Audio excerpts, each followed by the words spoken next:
Okay, good morning po. Kumusta po kayong lahat? Okay lang po ba? Medyo napagod po ba kayo this week?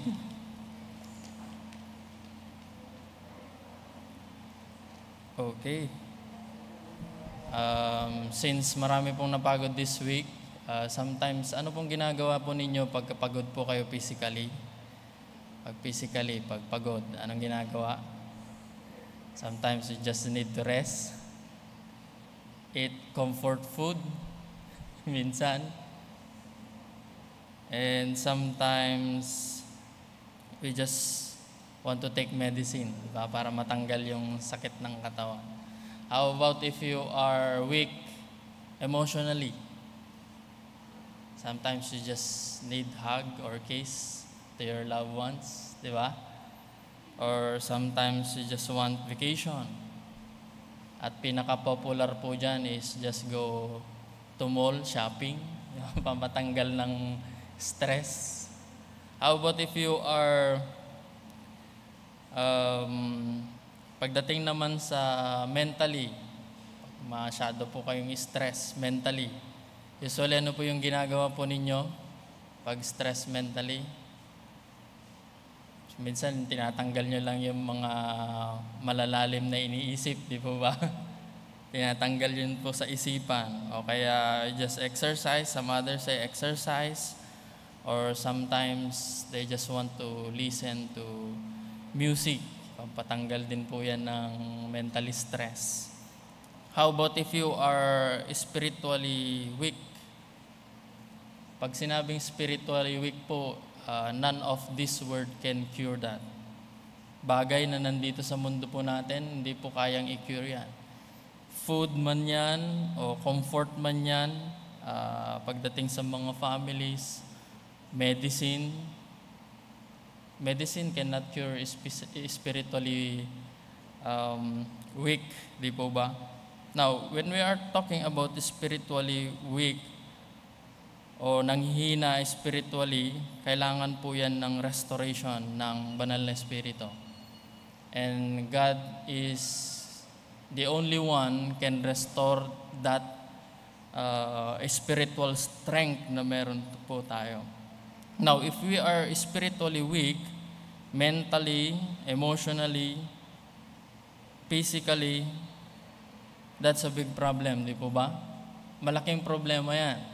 Most especially yung spiritual weakness. Pagka meron kang, you are weak spiritually, automatic po yan that sometimes it brings a person wrong thinking.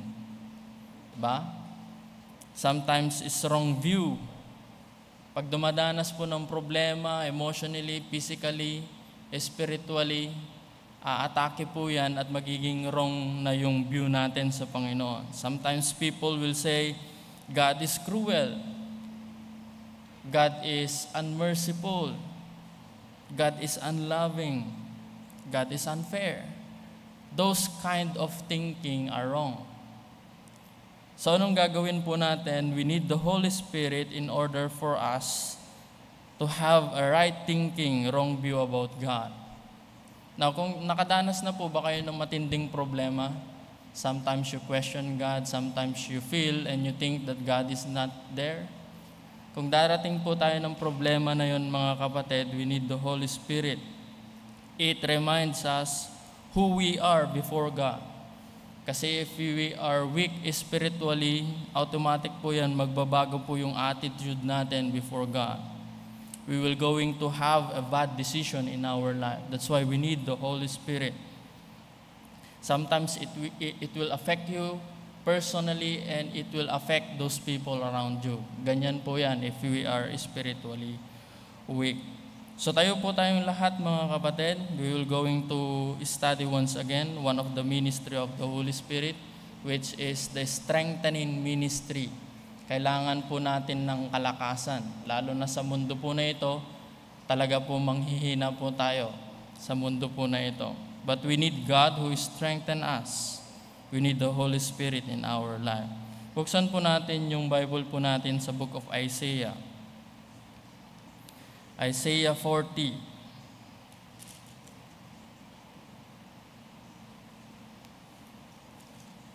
Isaiah 40. Ito po si Isaiah po ay nabuhay po niya before the exile or before the captivity.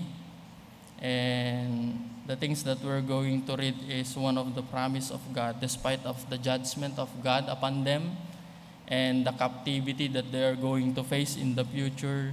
These are the comfort of God to them. Isaiah chapter 40 basahin po natin yung verse 29 hanggang 31. Sabi po dito, He, referring kay God, giveth power to the faint. Mga nanghihina, binibigyan ng lakas ng Panginoon. And to them that have no might, He increaseth strength. Verse 30, even the youth shall faint and be weary, and the young men shall utterly fall. But they that wait upon the Lord shall renew their strength. They shall mount up with wings as eagles. They shall run and not be weary, and they shall walk and not faint. Tayo po ay manalangin. Mapagpalag dakila naming Diyos, muli Panginoon, we are so thankful and grateful, O Lord, for this wonderful day.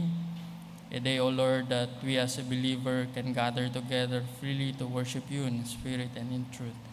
Thank you, O Lord, for this day as well as we have our Lord's Supper. We just pray, Lord, that you be the one to encourage the believer, O Lord, to come this afternoon to partake the Lord's Supper. Reminded us, O Lord, for Christ, what He has done on the cross, died for our sin, O Lord. And we just pray, Lord, that as we going to tackle once again one of the ministry of the Holy Spirit, we just pray, Lord, that you be the one to give us once again the understanding, a teachable spirit, and we just pray, Lord, that your name be glorified in our midst. Dalangin din po namin, Panginoon, na patawarin niyo po kami, Panginoon, sa aming pong pagkakasala, and help us, O Lord, to focus in our study for today. Maraming salamat, Lord. In Jesus' name we pray. Amen. Okay po, you may be seated. We're going to talk about the strengthening ministry of the Holy Spirit. Strengthening ministry of the Holy Spirit. Bakit kailangan po natin ng strengthening ministry of the Holy Spirit? Kasi if we were just going to trust in ourselves spiritually, hindi po natin kaya. Because that is the divine work of God. And just like what I said in our present word, habang tayo po ay nabubuhay, there's a lot of discouragement, there's a lot of things na it press us down to the limit na hindi po natin kaya. Hindi ko alam kung nakaranas na po kayo ng ganong instances. Instances na kung saan maybe you will going to think that you are powerless. Wala ka ng lakas, hindi mo na kayang harapin ang buhay dito sa mundo. But remember, mga kapatid, when the Holy Spirit comes in our life and in the life that we have in Christ, He gave us strength beyond our capability. That's why we need to depend upon the Holy Spirit.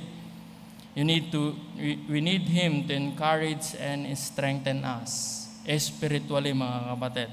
Now, the first one is the Holy Spirit guides and leads. The Holy Spirit leads and guides. Para tayo po ay lumakas, nandyan po yung gabay ng banal na Espiritu. Tignan nyo once again in John chapter 14. In John chapter 14, this is the time when the Lord Jesus Christ tell the disciples that He need to go, and He prayed to the Father that the Comforter will going to come. In verse 26 of John chapter 14, sabi po muli dito, but the Comforter, who is that which the Holy Ghost, whom the Father will send in my name, He will teach you again all things, lahat ng bagay, and bring all things to your remembrance whatsoever I have said unto you. Nandun yung turo, nandun yung gabay ng Diyos sa buhay po ng mga mananampalataya. In Romans chapter 8, also in Romans chapter 8, verse 14, Let's read verse 12. Therefore, brethren, we are debtors, not to the flesh, to live after the flesh. For if you live after the flesh, ye shall die. But if you through the Spirit do mortify the deeds of the body, ye shall live. For as many as are led by the Spirit of God, they are the sons of God. So makikita po natin, it is important, mga kapatid, that we recognize as a believers that the Holy Spirit is the one who guiding us in our life. Now, the question is, why is it important? Na-recognize po natin na ang banal na Espiritu po ang siyang nag-guide, ang siyang nagli-lead po sa atin. Because without Him, we are easily deceived. Without the Holy Spirit that is in us, madali lamang po tayong ma-deceive o malinlang. Most of the time, mga kapatid, before, when we are not yet saved, we are misled by our emotion, with our feelings, with our desire, and that is selfishness. Sarili lamang po natin. But remember, the time that we are saved, hindi na nasusunod po yung leading ng sarili mo. Hindi na. That's why the Lord Jesus Christ, we accept Him as our Lord. Anong ibig sabihin niyan? Lord, He is our Master. Kung ano yung sabihin ng Panginoon, we will going to obey. Because the time that we are not yet saved, our leading is based on our feelings, based in ourself, based on our own desire. However, when we are saved, when we accept Jesus Christ as our own and personal Savior, we also receive a new leaders in our life. Hindi na masusunod yung gusto natin. Ang nasusunod na ngayon ay ang Panginoon. Tingnan niyo po sa Proverbs chapter 3. Proverbs chapter 3. Basahin po natin yung verse 5 till verse 7. Sabi po dito, trust in the Lord with all thy heart and lean not unto thy own understanding. We have our own understanding. However, don't lean in our own understanding. You just trust the Lord. In all thy ways, acknowledge Him, and He shall direct our path. Nandyan yung paggagabay ng Panginoon. And in verse 7, be not wise in thine own eyes. Fear the Lord and depart from evil. That's the different thing, mga kapatid. Pag sarili po natin yung, nililid po natin yung sarili po natin, we will just lead ourselves to destruction. In chaos. Di po ba, nung hindi pa tayo saved, there are many decisions that we made that we failed. However, nung meron na si Kristo yung naglilid na po sa atin, we know that God will going to lead us to a good place or good decision na meron po tayo. That's why the Holy Spirit, we are now the children of God, and God is the one who guide us. The Holy Spirit guide us and lead us even in our times, which is, we can say, that it's too hard for us to survive. Nandyan yung leading ng banal na Espiritu, and we know that when the Holy Spirit lead us, that is safety, di po ba? Merong safety. But without the Holy Spirit, without God, there is no safety. Kaya hindi po natin pinagkakatiwalaan po natin yung sarili po natin dito sa mundo. Kaya nga, all things are work together for good to them that love God. So there is no, we can easily deceive without the leading and guides of the Holy Spirit. That's why with the Holy Spirit, we are safely led. Safety po tayo pag ang banal na Espiritu po ay meron po sa atin. Now, when the Holy Spirit is leading and guiding, life becomes more or much more stable. Meron pong stable, and we know that we are safe in the hands of God. Sabi nga nila, the safest place na meron ang isang Christian is in the will of God. That is the safest place na meron po tayo. Outside of the will of God, that is chaos, distraction, danger. But But in the hands of God and in the leading of God, there is a comfort.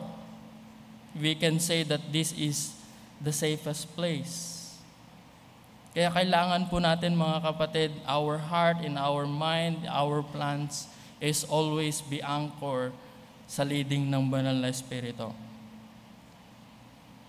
So lahat po ng mga circumstances na meron po tayo, whether in our family, friends, work, lahat po yan ay umaasa po tayo at nagtitiwala po tayo sa leading ng Banal na Espiritu.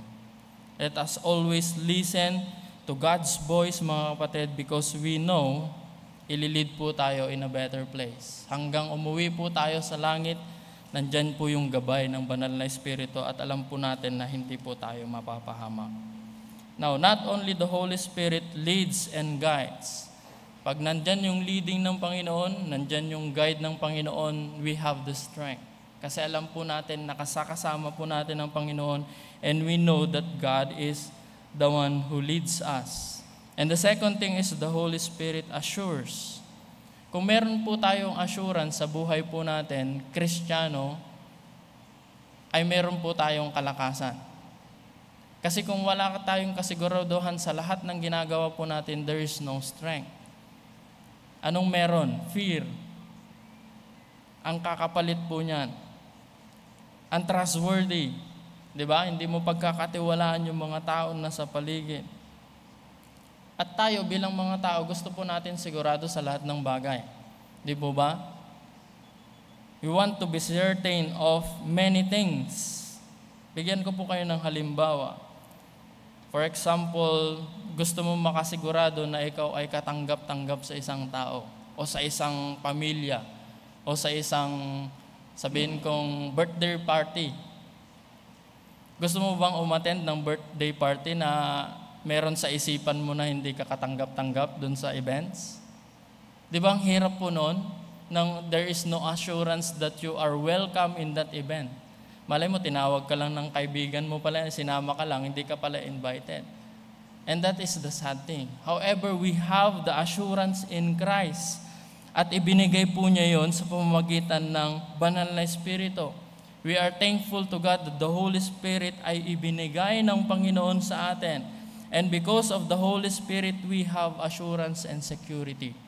Meron po tayong kasiguraduhan at alam po natin na tayo po ay isi-secure ng Panginoon. So of what does He assure us? Yung una, di ba pinag-aralan po natin, salvation. Nais ng Panginoon na masigurado natin na ang kaligtasan po natin ay secure po sa Kanya. God wants us to be sure na ang salvation po natin can never be lost. Kasi kung iniisip natin na mawawala yung salvation na meron po tayo kay Kristo, there will be a faint o manghihina ka. Di po ba? Every time, everything that you do, iniisip mo mawawala yung kaligtasan mo, and that is terrible. Di po ba? Mawawala yung kaligtasan mo. However, God gave us this assurance and security. He assured us of our salvation and also He assured us of His unconditional love. His unconditional love. When other people say that they love you, sometimes you just want to be assured if they really love us. Di po ba? Gusto natin ng assurance. We just don't want them to say that they love us, but we just want to say, we just want them to show their love to us. Diba? Ganyan po tayo as humans, and God want us to be assured na tayo po ay minamahal talaga ng Panginoon. God gave us assurance. God shows us. God prove us. Diba kapag gusto natin, mahal po natin ang isang tao, we just want to show our love to that person. Prove that you love that person. Show that you love that person. Ipakita mo, patunayan mo na mahal mo isang tao na ito. And God did that to us. Sometimes we as parents or tayo bilang mga tao, Hindi po natin na ipapakita minsan yung pag-ibig po natin. But God shows us, prove us His love sa atin. And this kind of love is unconditional. Kung tayo bilang mga tao, dati umiibig po tayo ng merong kondisyon. Dapat pogi to bago ko mahalin. Dapat maganda to, dapat naka-makeup po, dapat sexy, dapat mabait. And only find out, nagkasal na kayo, married na kayo, ganyan pala ugali niya. Anong gagawin mo? Iwalayan mo. Pero dito makikita po natin, the love of God is unconditional. Wala pong kondisyon ang pag-ibig po ng Panginoon na pinakita po sa atin. And God assured us of His unconditional love through our Lord Jesus Christ. Meron po bang kondisyon nung binigay niya ang kanyang bugtong na anak po sa atin? There is no condition, mga kapatid. Another thing po, mga kapatid, it is sacrificial na love na meron po sa atin ng Panginoon. A sacrificial love. Instead of you require the person to love you, pero sa kanya hindi. Siya yung mismo nagbibigay ng kanyang pag-ibig. It is sacrificial. Why? Because Christ died for our sin. And another thing is unselfish kind of love. You know, if Jesus Christ is just going to thinking about His glory in heaven, He will not going to left heaven. Kung iniisip niya lang ang sarili niya. But His love is unselfish. Hindi niya iniisip yung glory niya sa heaven, naiiwan po niya, He just left the glory in heaven. Tapos nagkatawang tao po siya, mga kapatid, and He died on the cross for our sin. Tingnan niyo po sa Titus chapter 3. This unconditional, this sacrificial, unselfish kind of love na meron ang Panginoon sa Titus chapter 3. It's a beautiful passage.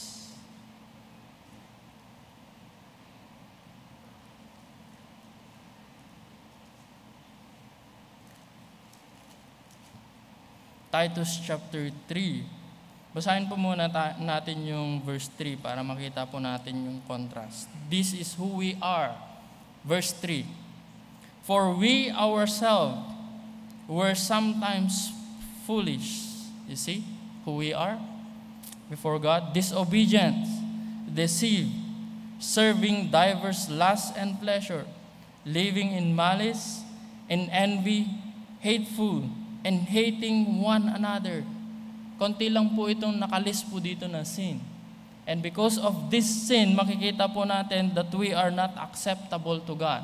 Di po ba? Kung mahal mo ang isang tao, di po ba, pag nakitaan mo siya ng hindi kaibig-ibig, hindi mo na iibigin. However, God is different. Kahit na makasalanan po tayo, merong verse 4. Ang sabi po dito sa verse 4, but after the kindness and love of God. You know, napaka-kind ng Panginoon. And God is loving. At sabi po dito, our Savior towards man appeared. Pinakita po, mga kapatid, not by works of righteousness which we have done, but according to His mercy, He saved us by the washing of regeneration and the renewing of the Holy Ghost. Despite of our sin, mga kapatid, sabi po dito, God shows His kindness. God shows His love sa atin. And our Savior appeared. Tingnan niyo po sa another thing is Romans chapter 5 verse 8. Sabi po dito, but God commended His love toward us, in that while we were yet sinners, Christ died for us. Tingnan niyo yung assurance na binigay po sa atin ng Panginoon because of His unconditional love ng Panginoon. Ibinigay po yan sa atin. At we know that we are assured of His love because of Christ. Not because of ourselves, good things that we have done. Hindi po naman natin mapapantayan yung pag-ibig ng Panginoon sa atin. It is unconditional, it is sacrificial, unselfish kind of love. And because of that, mga kapatid, we have strength. Meron po tayong lakas to live day by day because we are assured na ang Panginoon ay mahal niya tayo. Niniibig po tayo ng Panginoon. And another thing is we are complete acceptance ng Panginoon. God is accept us completely, mga kapatid. He reminds us that God is on our side and working all things for our good. He is present in us to remind us of our complete acceptance by the Heavenly Father. Tignan niyo po sa Ephesians. Ephesians chapter 1, verse 6, na tayo po ay katanggap-tanggap sa Panginoon. Start po tayo ng verse 6.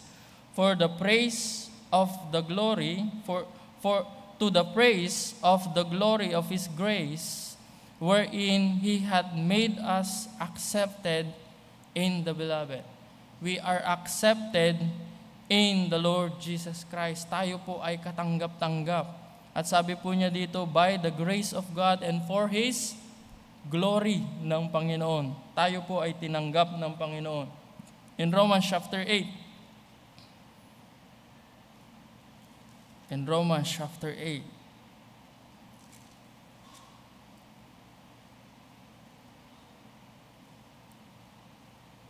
verse 15 to 16. Sabi po dito, for ye have not received the spirit of bondage again to fear, but ye have received the spirit of adoption, whereby we cry, Abba, Father.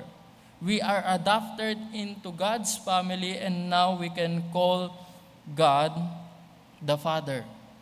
In verse 16, the Spirit itself beareth witness with our spirit that we are the children of God. Tayo na ngayon ay anak ng Diyos. Tayo na ngayon ay katanggap-tanggap sa Kanya because we are His child. We are God's precious children sa Panginoon. Yes, we are not perfect. Perfecto ba po ba tayo as Christian? No, we are not perfect. And we did nothing to earn the love of God. Meron po ba tayong ginawa para ma-earn yung salvation? Meron po ba tayong ginawa to earn the love of God, the acceptance ng Panginoon? No. We did nothing, mga kapatid. Though we will often fail, kahit po tayo minsan nagkakasala, kahit po tayo minsan ay nagkukulang sa Panginoon, God is still going to accept us as His own. Pag ganyan po yung alam po natin na trato po ng Panginoon po sa atin, we will going to have the strength. As Christian po, mga kapatid, there are many failures. Meron po tayong mga bad na mga decision. But if we will going to ask forgiveness from God, we know that God will going to accept us. Di po ba? Yayakapin po pa rin po tayo ng Panginoon.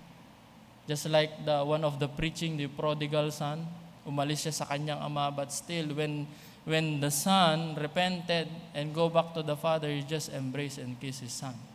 Ganyan po tayo sa Panginoon. We have the assurance that God will not never forsake us because of His love, because of His grace na meron po tayo. At because of that acceptance, mga kapatid, we have strength to live day by day. Meron po tayong lakas na harapin ang buhay araw-araw, mga kapatid. Now, not only the Holy Spirit leads and guides and also assures, but also the Holy Spirit comforts. The Holy Spirit comforts po, mga kapatid. Imagine yourself na kayo po ay kasama po ni Isaiah during that time. Hindi po si Isaiah na dito. One of the prophet, Isaiah. Imaginin po ninyo, nandun po kayo sa panahon ni Isaiah. Go back to the book of Isaiah, mga kapatid. Kung titignan po ninyo dito sa before the verse that we have read kanina sa Isaiah chapter 40, in verse 39 of chapter 39, in verse 1, makikita po natin dito, and that time, Merodach Baladan, the son of Baladan, king of Babylon, sent letter and present to Hezekiah for he had heard that he had been sick and was restored. Pero ang ginawa ni Hezekiah, inaprobahan niya yung letter na yon at binisita po siya, and he showed everything in verse 2. Pinakita po niya lahat ng kayamanan and lahat siguro ng kwarto. And that is a bad decision according to God. Verse 5. And said Isaiah to Hezekiah, hear the word of the Lord hosts. Behold, the days come that all that is in thine house, and that which the father have laid up in store until this day, shall be carried to Babylon. Nothing shall be left, saith the Lord. Imaginin po ninyo, yung hari, sinabihin ng Panginoon, lahat lilimasin yan. Dadalhin sa Babylon lahat ng nandito sa tahan. What if you are one of the citizens during that time? Siyempre malulungkot pa, madidisappoint ka. Na that there will be in the future na makakaptive po kayo. In verse 7, and of the sons that shall issues from thee, which thou shalt beget, shall they take away, they shall be eunuch in the palaces of the kings of Babylon. Then said Hezekiah to Isaiah, good is the word of the Lord which thou hast spoken. He said, moreover, for there shall be peace and truth in my days. Biruin po ninyo, in the future mga kapatid, mararansak po sila, masasakop po sila, and they will be captive to Babylon. If that is the case, anong mangyayari? What we're going to feel if we are present in that time? Madidiscourage po tayo, di po ba? Magpapaalipin sa ibang bansa, sasakupin. And before that, chapter 39, makikita po natin yung judgment na ibibigay po sa Israel. So judgment and captivity in the future, there will be a discouragement pag nasa present time ka. But even though yung judgment ng Panginoon, there is still comfort na binigay po sa kanila ng Panginoon. Look at in verse 1 of chapter 40. Sabi niya, despite of this punishment sa mga tao because of their sin, and this judgment sa kanila, in verse 40, verse 1, ito yung binigay ng Panginoon sa kanila. Comfort ye. Comfort my people, saith your God. Speak ye comfortably to Jerusalem, and cry unto her that her warfare is accomplished, that her iniquity is pardoned.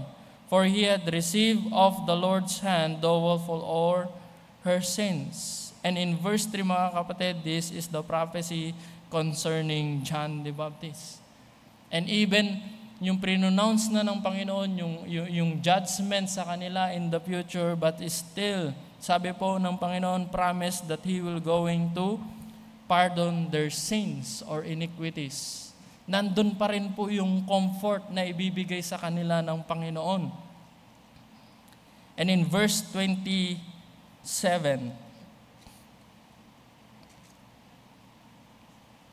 verse 29, sabi po dito, again, yung binasa po natin, He giveth power to the faint, and to them that have no might to increase strength. Even the youth shall faint and be weary. Kahit yung mga kabataan, merong manghihina at manghihina. Hindi po natin masustain ang lakas po natin, mga kapatid. Even we are still young. And the young men shall utterly fall. But they that wait upon the Lord shall renew their strength. Babaguhin. Ulit-ulit yan, araw-araw po yan, ay nire-renew ng Panginoon yung strength po natin. They shall mount up with the wings as eagles, they shall run and not be weary, and they shall walk and not faint. Because of sin, there is a discouragement. There is a judgment, pero merong binigay na comfort ng Panginoon. There will be a pardon of that iniquity, and there will be an strength na ibibigay ng Panginoon sa mga taong nag-aantay sa Panginoon. There will be a power. And that power will be renewed by God. At tulong yan ng banal na Espiritu. Now, imagine po mga kapatid, you are in the time of Christ. Kanina sa Isaiah, ngayon naman, imagine you are with Christ. The last 3 ministries of the Lord Jesus Christ, and you witness many things Na-witness nyo po yung turo ng ating Panginoong Yesus. You are be with Him every day, just like the disciples. You witness all the miracles that He did.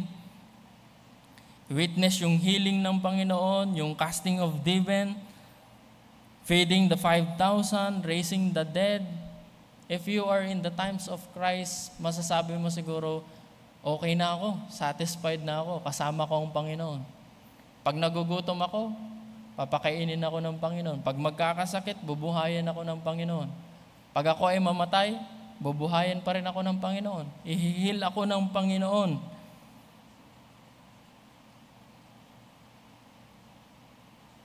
At masasabi nyo, you are secure.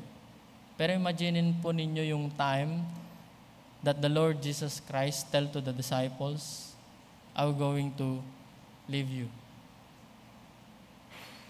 Mahirap po, no? Naranasan nyo na po ba yung namatayan ng pamilya? Mahal sa buhay? Ang hirap na alam mo na yung minamahal mo sa buhay ay aalis. Paano? That's why every time na pumupunta sa funeral, niisip ko na yung sarili ko, what if pag namatay ang aking nanay at ang aking tatay? Ang aking mga kapatid, buhay pa. What if they will going to die? Parang ang sakit, no? Ang sakit po talaga. Ini-imagine ko pa lang ngayon, parang hindi ko kakayanin. Ini-imagine ko pa lang mga kapatid, parang ang hirap. Just like the disciples, mga kapatid, nasanay na sila, nakasama ang Panginoon. And they know that Jesus Christ is their Messiah. Nasanay na sila. Nakasama ang Panginoon and they feel that they are secured in Christ. And one day, sinabi ng Panginoon, I need to go away. I need to go away. Sabi ng Panginoon, we know that the disciples during that time, there maybe may mga confusion, maraming questions siguro, maraming concern na dapat na nilang sabihin sa Panginoon. Maaring yung mental, is yung emotional po nila ay nadidistress na. When the Lord Jesus Christ said to the disciple, I need to go away. Para yung mga Israelites during the time of Isaiah, sabi ng Panginoon, mararansak itong mga to, yung mga anak mo will be captive, they will going to serve those kings in Babylon. They will become as servants. However, those judgment na darating, ay there is a comfort na binigay ng Panginoon. Ganon din po sa atin. There is a comfort na binigay ng Panginoon sa mga disciples po niya before He lives. In John chapter 14,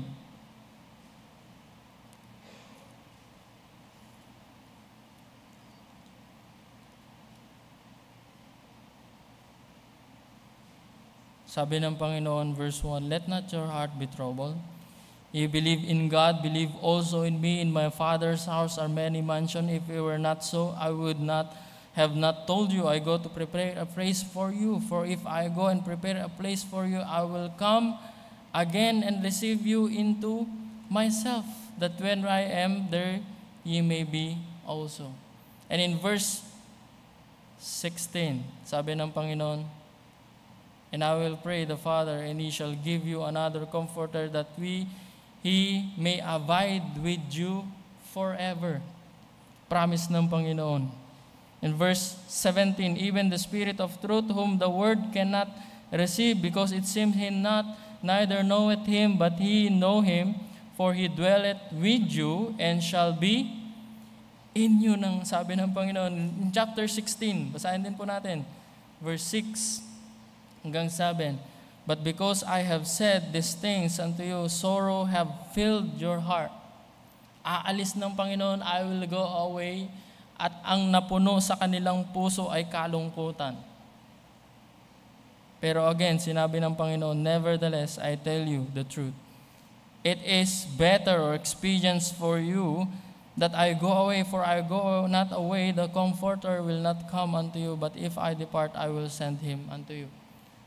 When the Lord Jesus Christ come, He is the comforter of the disciples, of the believers during that time. Pero nung umalis ang Panginoon, He did not left us comfortless. Binigay niya pa rin yung comfort na meron po tayo, and that is the Holy Spirit. He gave us the Holy Spirit, ang siyang nagko-comfort po sa atin, mga kapatid. Like the disciples, there will be a time, mga kapatid, that our faith will be tested. There will be a time na sasabihin po ninyo, in the back of your mind, sasabihin nyo, is God real? Is really God loving? Is really God merciful? Sometimes, pag dumating ka sa sobrang problema, mga kapatid, maiisip mo yan. There will be a time na iisipin po yan. Sasabihin, wala ang Panginoon. Nasaan ang pag-ibig ng Panginoon? Imbes na gumaling ako, hindi pa ako gumagaling sa aking sakit. Pinabayaan na ako ng Panginoon. But remember, mga kapatid, and we thank God, by the help of the Holy Spirit, it will again remind us of the love of God. Ipapaalala mulit ng banal na Espiritu na ang Panginoon ay may kontrol ng lahat ng bagay. Kahit may sakit ka, may problema ka, God is still in the throne. Kontrolado pa rin ng Panginoon. God is still loving, mga kapatid. Kung minsan, human perspective lang po tayo. But in the mind of the Holy Spirit, in the mind of God, makikita po natin, God is still in control. Kahit mamatay po tayo, kapag may sakit po tayo, pag pinagaling ng Panginoon, praise God. But if we die, still we praise God because we know that if we believe that Christ died for our sin, buried, and rose again, there will be a resurrection. Absent from the body is to be present with the Lord, and we still praise God. Kahit anong mangyari. All things are worked together for our good. Kaya kailangan po natin ang banal na Espiritu. God is the one who gave us this comfort. He released us from fear, takot. Ano po ba yung takot na meron po tayo sa pang-araw-araw po natin na buhay? Problems. Di po ba? Bago ako mag-aral sa Bible School, paano ako mabubuhay sa Bible School? Saan ako kukuha ng support? Nakagraduate. Paano kaya ako makagraduate? Siniisip ko, stubborn ako nung nag-aaral ako. I can never imagine na makagraduate sa Bible School. And that is only by the grace of God. Nakagraduate na, sabi ko, mag-aasawa ako. Paano kaya mapapakain yung asawa ko? Nasa ministry. Nagkaanak ako, paano kaya to in the future? Mapapag-aral ko kaya? Masasave kaya yung anak ko? Problems is everywhere, mga kapatid. Anytime, anywhere. It will attack us. At sasabihin po natin, we are fearful to face those things. Di po ba? But once we have God in us, the Holy Spirit, alam po natin that this fear will be gone. Takot, mga kapatid. Wala po tayong takot na harapin ng mga problema sa buhay. Ngayon and also in the future. Another fear, mga kapatid, is death. Isa po sa mga kinakatakutan nating lahat nung hindi pa tayo ligtas. But once you are saved, wala nang fear na meron po tayo sa death. Kasi kung hindi ka ligtas, there is a fear. Because you don't know where your souls go when you die. Whether going to heaven, you are going to hell, or going to heaven. However, if you have the assurance, you truly believe in thine heart that Christ died for your sin and repent of your sin, you ask God for forgiveness, the Word of God says, you will going to have eternal life.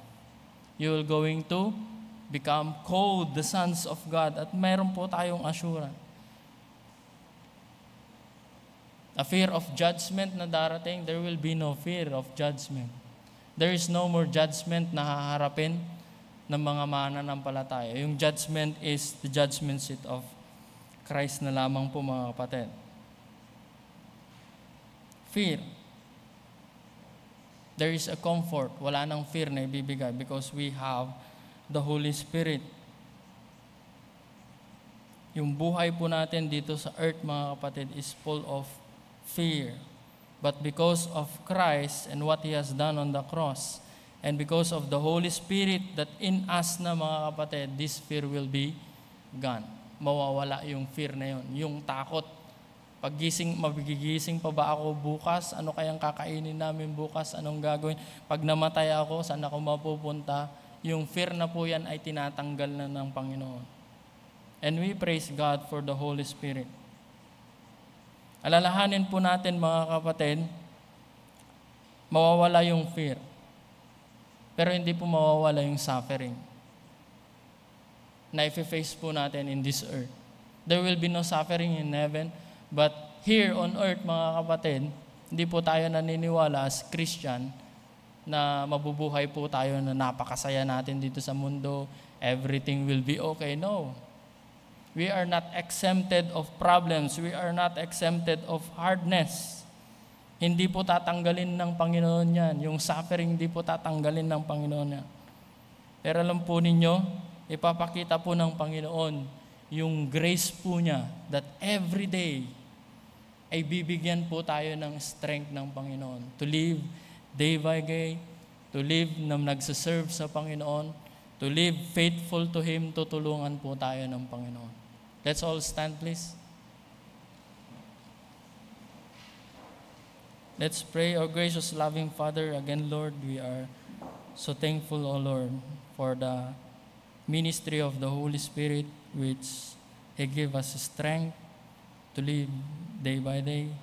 Give us strength, O Lord, to face all the problems that we have right now and also in the future. And thank you, Lord, for the strengthening ministry of the Holy Spirit that enable us to still be faithful to you. Still in the ministry serving you, O Lord. And we are so thankful, O Lord, for we have the Comforter that is in us.